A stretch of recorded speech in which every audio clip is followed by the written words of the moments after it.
Hello, hello, everyone. It is me, Reverend Wendy Silvers, and I am here to share with you somebody who is such a dear, dear friend of mine.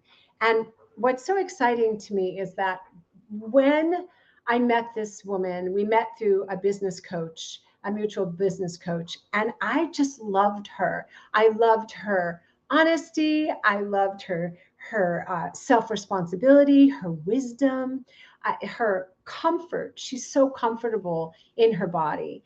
And I just thought, oh my God, I really, really am so happy to meet this woman. And then as we got to know each other, we realized that we had so much that we shared.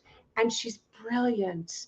The shared in common. She's brilliant. She's heart centered. She's soul centered. She's funny. And when I thought about kicking off the Awakened Heart of the Mother, which is about permission to embody your influence and create a powerful legacy, I was like, okay, Jenny Glick is the one to have to kick this off. So we were sitting around chatting, and I'm like, Jenny, I just have to. I just can't wait to have a conversation with you about this particular topic. So we are going to go deep. I just want to say trigger alert for those that are with us. This, might be a little sensitive for you, but that's okay, because what is happening here is for you. It is to support you in growing and expanding and becoming more of yourself, loving yourself, so that you can be that for your family. So let me tell you a little bit about Jenny. While Jenny is very licensed, she has a master's. She's a therapist, LMFT, a CST, and MSc.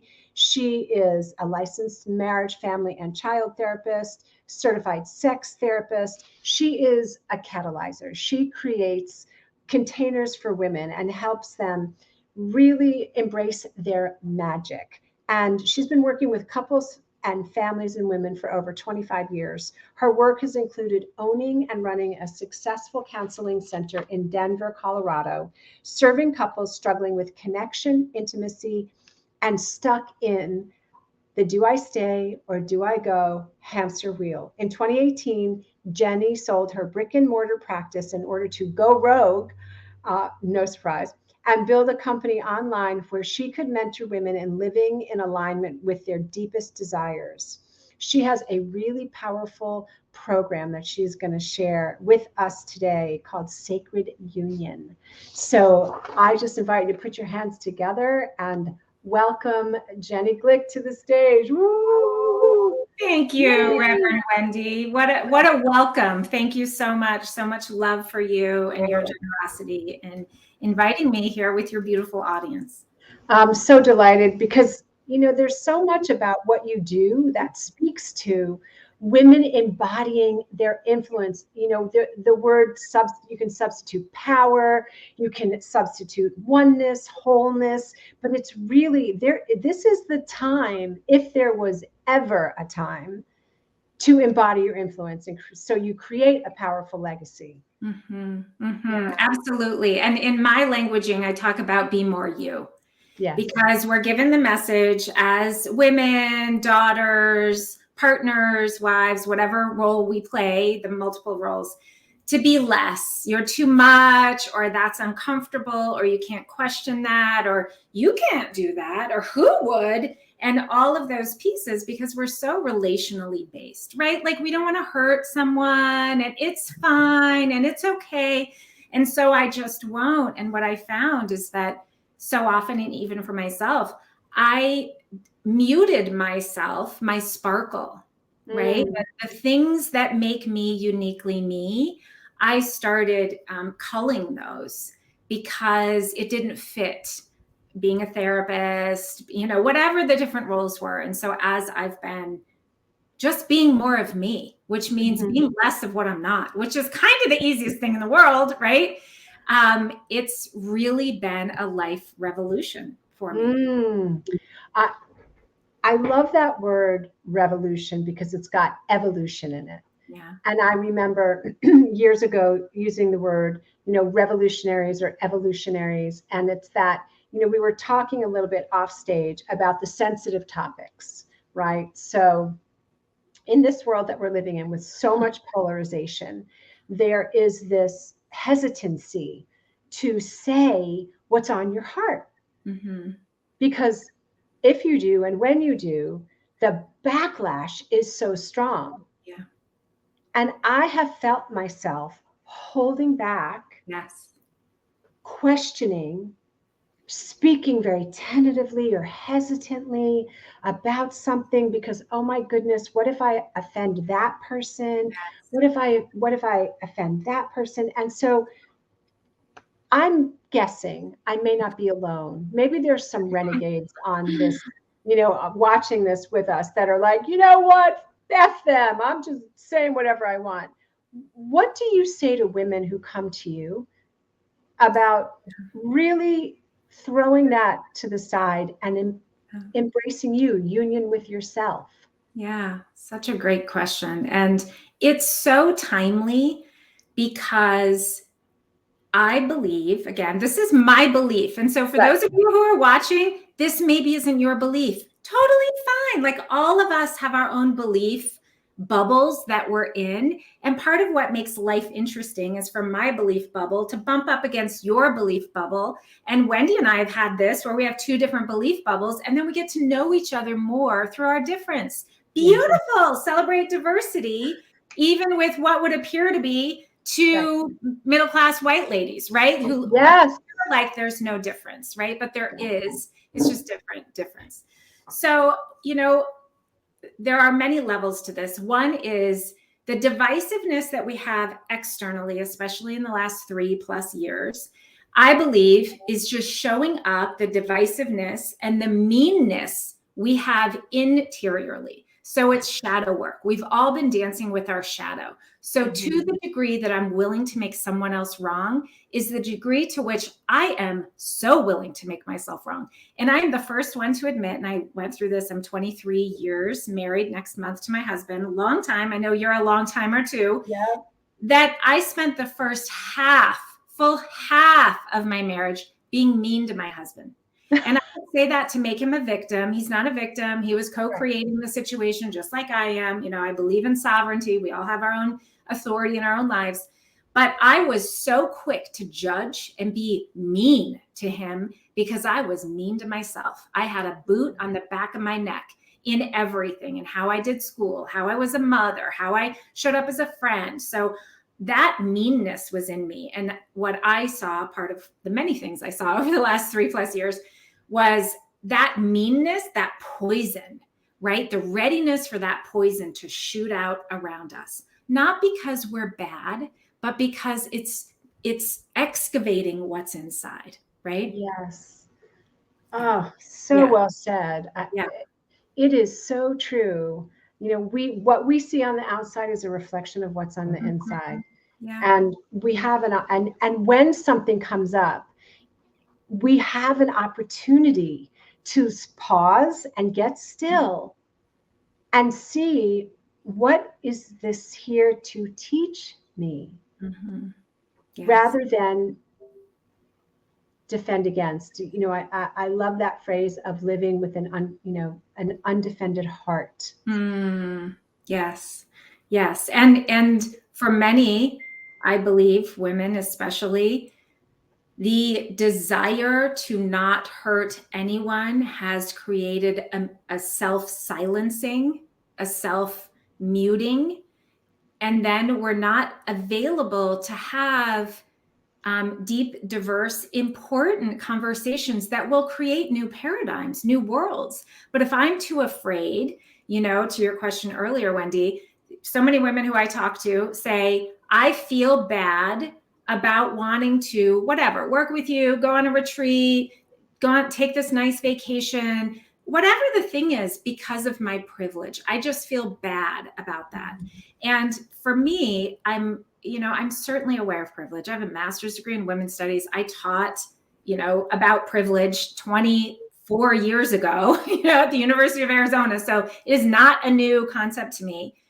And I don't believe that it serves our world for a woman to deprive herself of feeling good in her life. Because I know when I feel good, when I'm well nourished with pleasure, with rest, with friendship, with time, to nap, I am generous, I'm creative, I'm participating in the world in a way that I'm not if I'm so busy self-terrorizing about what it is I should feel guilty about or small myself around. So much in that statement. There's so much in that. So I really understand that. And I also feel like there's also a piece in that that allows people to be mindful. If there was the opportunity to look at that, right? Because it's so part of the zeitgeist, right? In this world, privilege and all the different genders and pronouns and all these things that give one pause, right? I'm kind of globalizing part of our conversation, and I'll go back to it. But in some ways, there might be a little mindfulness that's added, because before they would never really think about it. They might not think about, wow, I have a lot in my life and what a blessing it is. So I'm going to work with Jenny. I'm going to go away with Jenny. And I'm also going to find a way to give back. So I feel like there's a part of that can be really used for good. But the self-hatred and the self-loathing that comes up, I think that's not good. For sure, of course. And also, and this is again kind of edgy, you and I have never talked about this, the altruism that comes as a way to be salve on one's guilt. Yes. Right? That in order to do good for me, I have to do good for someone else, because otherwise I'm bad. Right? Yes. It's so complex. Yeah. Like, and what I encourage the women who I work with to do is to sort of participate in kind of an internal family systems kind of process where we're doing a couple different things. One, we're identifying different parts. Like, there's a part of me that wants this. There's another part that feels this, and another part that's doing this. And then at the same time, bringing in, for me, it's less mindfulness, which I believe is more of the masculine presence, which is useful, but the feminine presence practice is sensuality. So it's feeling in the senses, the body, right? So my body, when I think about, taking a walk outside by myself, my body gets warm. So it's a sensation. So it's a texture, it's a temperature, it's a color, it's a sound, it's a deep in my heart, right? And so to really activate what's happening in your senses, because that is what I believe where our truth lies, is in our body, because our mind does this thing, and we've learned to quiet the mind. You shouldn't think that, that's bad, that thing. But our body has so much information and wisdom for us. That's so profound. I'm so curious too, because you are so educated, which engages the mind and the mental processes.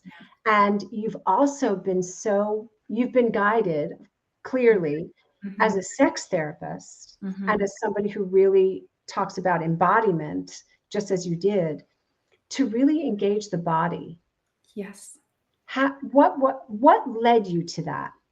Oh, honey, let me tell you. I'm so glad we are on this conversation and the other people can benefit. I, like so many of us, I was a good student. I sat in the front row, and I knew I could find the answer in a book, right? So my husband and I, when we got together, our sex life was not great. It was not what I wanted. And which, of course, me being mean to myself and mean to him did not help. We have a son with an autoimmune situation, so we didn't sleep for 10 years. My husband was hit by a car. We had a lot in the first, 4 years of marriage. You did. You had tons. We had a ton. So we went through so much. And I was going to every sex therapist, couples therapist, two people who are internationally known, who if I named, at least one of them, your audience would know that name.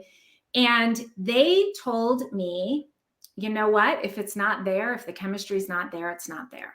And I'm a deeply spiritual person. And I knew in my body that that wasn't true for me and my husband. I know my husband and I, not because it's like la la land, we're so in love and he's my Prince Charming, but for some other reason that I don't understand up here, I knew that there was more unfolding for me available in this incredibly safe, loving container with a man who's my best friend. It didn't make sense to me to just be like, no chemistry, I guess we're done, right?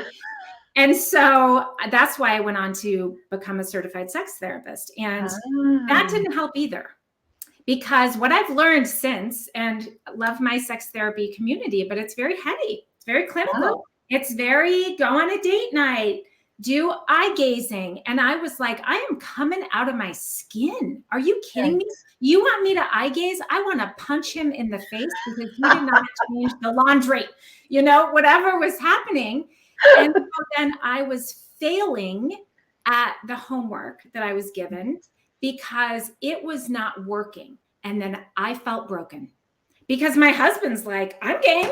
Like I'm doing all the things. He's showing up. I was the one considered low desire, right? And he was high desire. So then it's like, okay, what do I have to do to like amplify my desire? And so we did that dance for a very long time.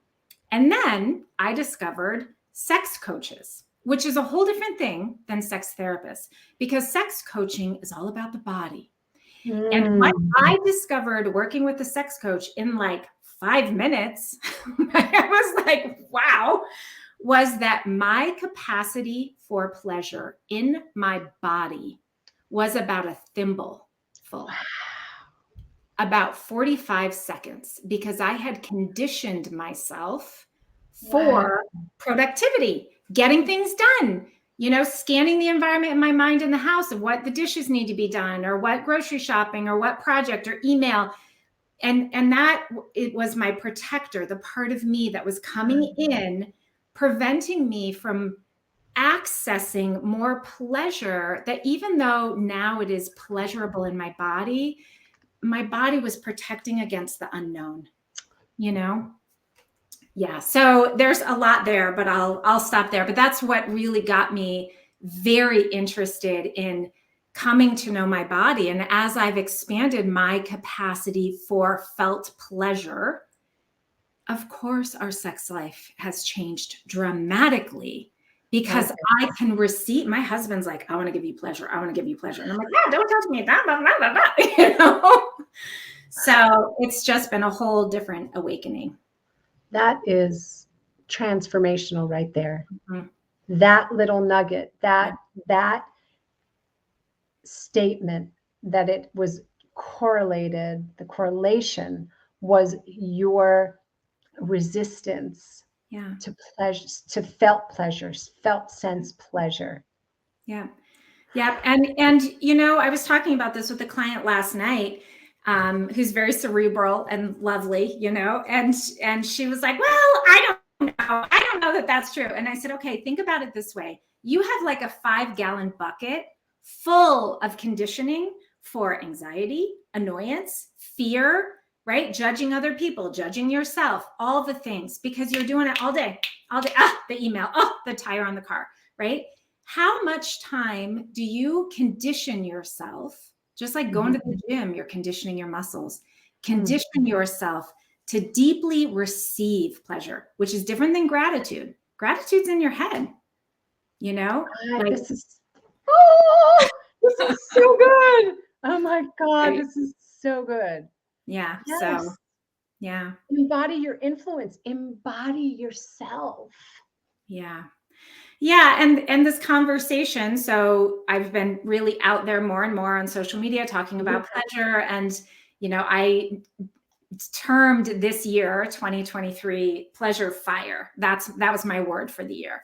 I'm only going to do things that are pleasurable. And it's been really interesting, the feedback I've gotten from people, because I support my family. I'm the financial supporter. My husband left his career and we don't have some huge amount of money coming in from family investments or anything. So, that none of that is happening.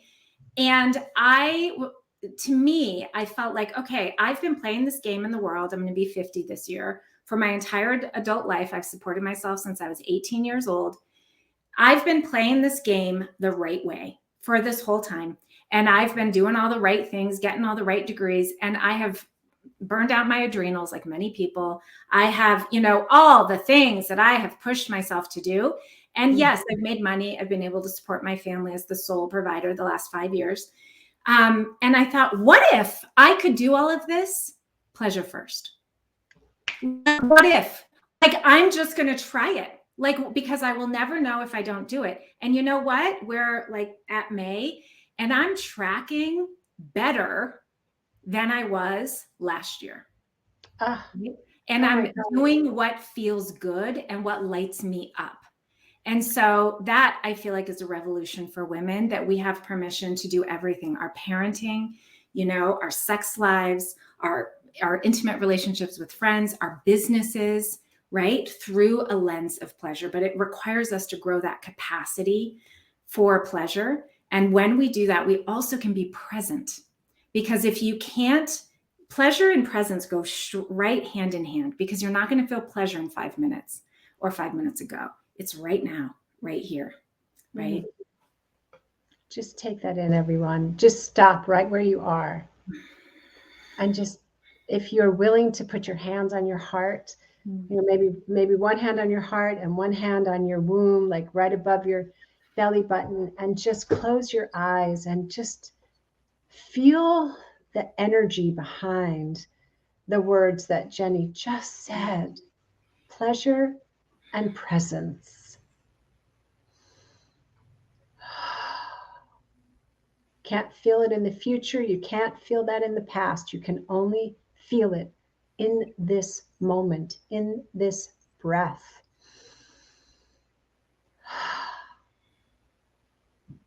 Open your eyes. Oh my gosh, Jenny.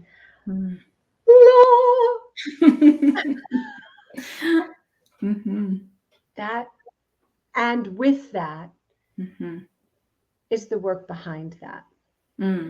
The releasing, the letting go, the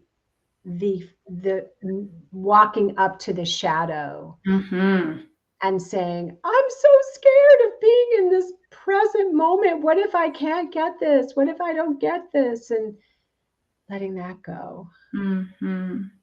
Right? The conditioning, the trauma, all the things that we've took on, the past 3 years of this divisive polarization. What if we let that go? There was no pleasure in those 3 years. Yeah. And you know what? Just to be a voice, because I hear this from women all the time. I had a lot of pleasure those years, and I hear women all the time say, I feel bad because COVID wasn't terrible for me. It was actually, I got to be home with my kids. I shifted my focus. My partner and I spent more time together, but I can't say that anywhere because, there are all these other things happening, which is true. And that's the thing. I can have had an experience. I mean, we left Denver in 2019, bought a house in Mexico on the beach, July 2019. Brilliant. So for us, there was nobody in Mexico. We were paddleboarding every day. It was quiet and peaceful. People weren't traveling. So that piece was lovely, and there was a lot of other stuff, fear and veils dropping and all the things, right? But it's how it is that we can have room for all of it. Because I want, when I'm communicating with you, Wendy, or anybody else, I want them to feel safe to share a perspective that maybe I don't share, but I can be in community with you, right? It can have been really hard for you, and I can honor that, and I can see that, and I can say, yes, for me, parts of it was hard. I lost friends, there were things, and parts of it were really, it was really how I became who I am now, because it was an invitation for me to be more me, probably in the biggest way in my whole life. Well, in full transparency, I'm going to tell you that when I said those words inside of my body, I felt different, because the past 3 years for me were not filled with pain. Yeah. There were stressful moments. There was frustration. There was sadness about what was being communicated and the pain that people were going through.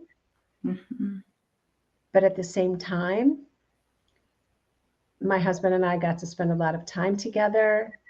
I treated it like an inner retreat. I got to be with myself, and my business is on a lot of it is virtual.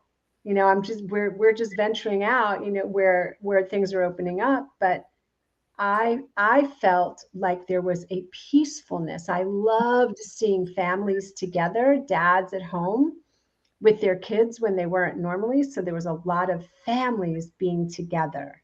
Yeah. So I want to say in full transparency that my body wasn't congruent with the words that I was saying, while at the same time, there may be people that are with us. Yes. That for them, there wasn't a lot of pleasure. Yes. Yes. I so value, this is one of the reasons why I love you, Wendy, and why you and I are friends, because honestly, the people in my inner circle are people who are in real time self-reflective. And you and I have had some of these conversations where it's like, oh, wait, okay, I didn't see that. Yeah. And to me, it's not about having a smooth path in a relationship. It's when we hit a bump, how does that invite me into more of me and you into more of you? That's real intimacy. And I find great pleasure when I have the opportunity with another woman of substance, right? To dance around something like that. And to have, I love the women in my community where I get to, because I catch myself saying things or agreeing with people. And then I'm like, hold up, because my body says something else. And I'm like, that's actually not true for me. I just agreed with you because I wanted to play nice. And I'm realizing that's not my truth. So I appreciate your perspective, and my experience is different. And what a world if we could do that. You know, and the women in my community, we talk about no big deal. You know, it's a no big deal thing, an NBD. It's a no big deal. Like, that's fine. Nobody's judging anybody here because I'm not judging myself. So then, of course, I'm not going to judge you. Right. Oh, freedom. Freedom. Freedom. That's freedom. And you know, when we were off stage, we were talking about the redefining the definition of woman.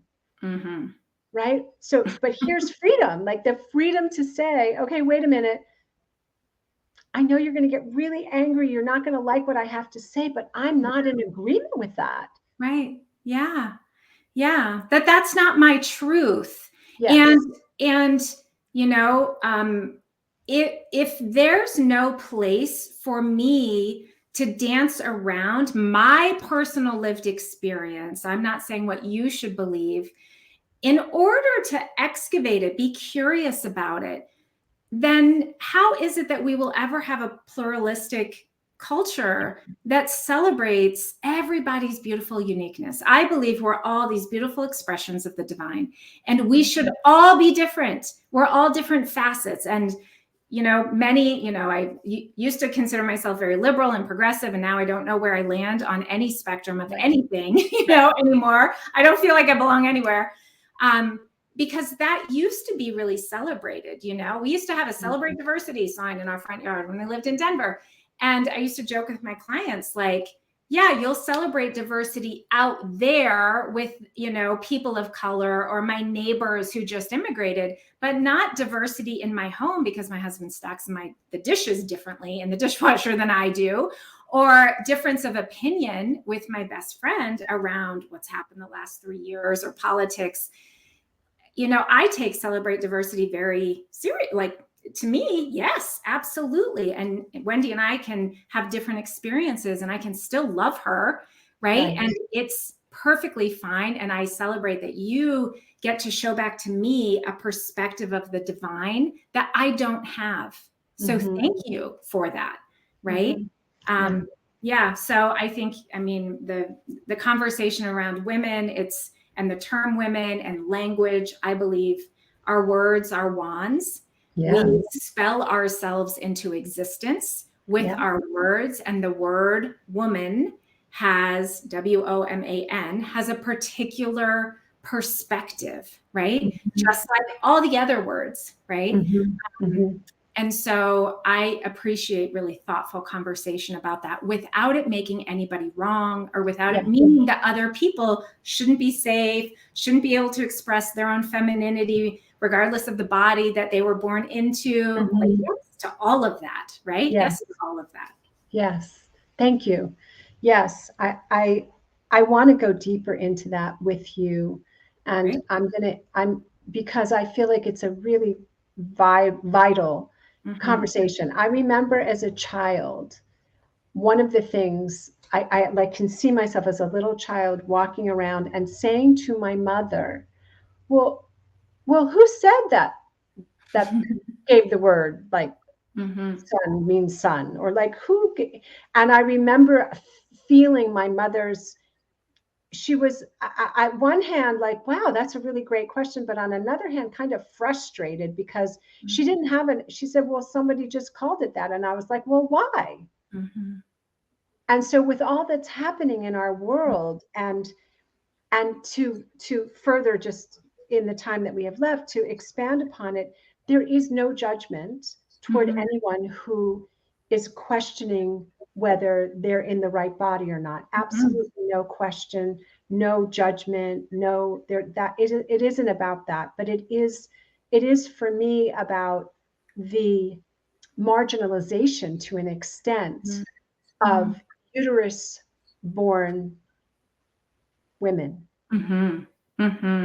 And wanting to honor that is something that was very sacred, you know, a uterus and breasts, and so there's just been this attack that's happened. If people question, why can't we have a conversation about this? Great empathy for anyone who feels like they're born in the wrong body. Cannot even imagine.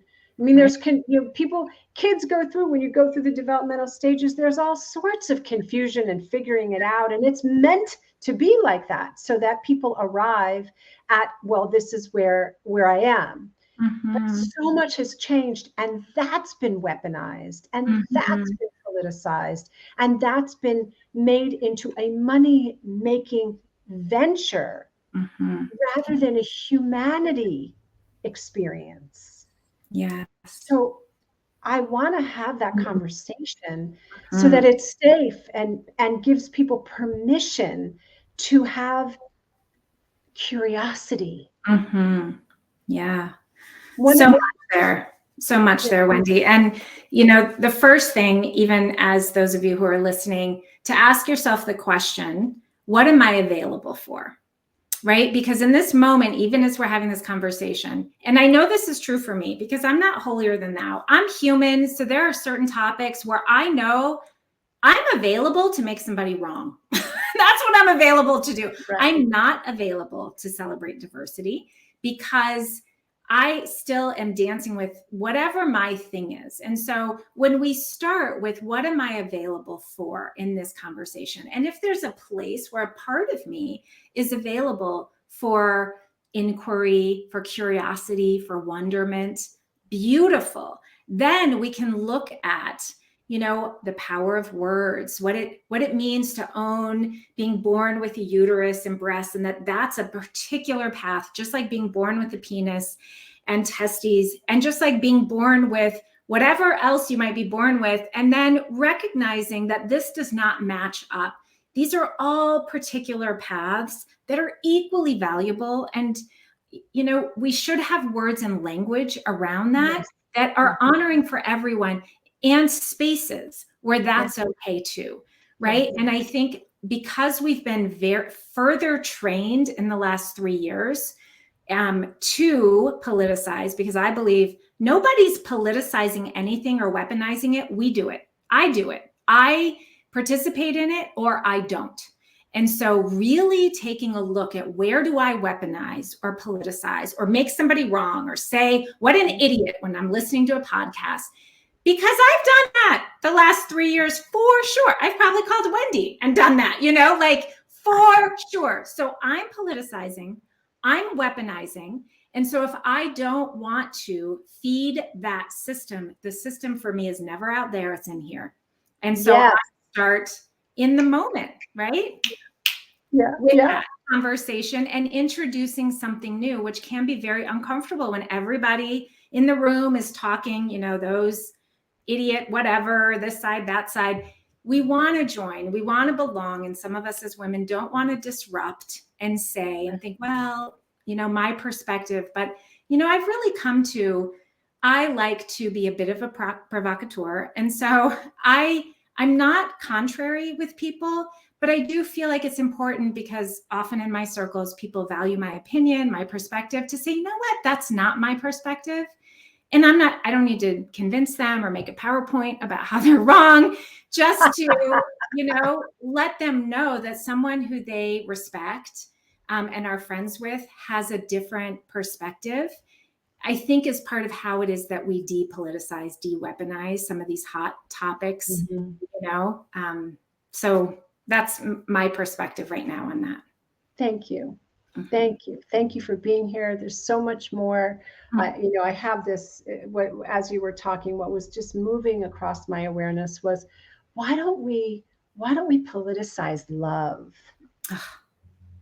Right? Why don't we do that? Why don't we really embody, give ourselves permission to love? Yes. And part of that, I would say, is pleasure. And because we're so not deconditioned, we're not conditioned to pleasure, we don't miss it when we don't have it. And yet we do. Yes, we do. We want it. We feel like something's missing. Right. And so the more that we can be practiced, I believe every person on this planet should be living a pleasure first life. And obviously my pleasure should not be impeding on somebody else's safety. Right. Like clear, to me, it's like, I shouldn't even need to say that, but apparently I maybe need to say that. You do. Right. And condition that more in our bodies, right? So that we can be living and anchoring the light and love on this planet, which is why I'm here, Yes. Thank you, Jenny. Thank you.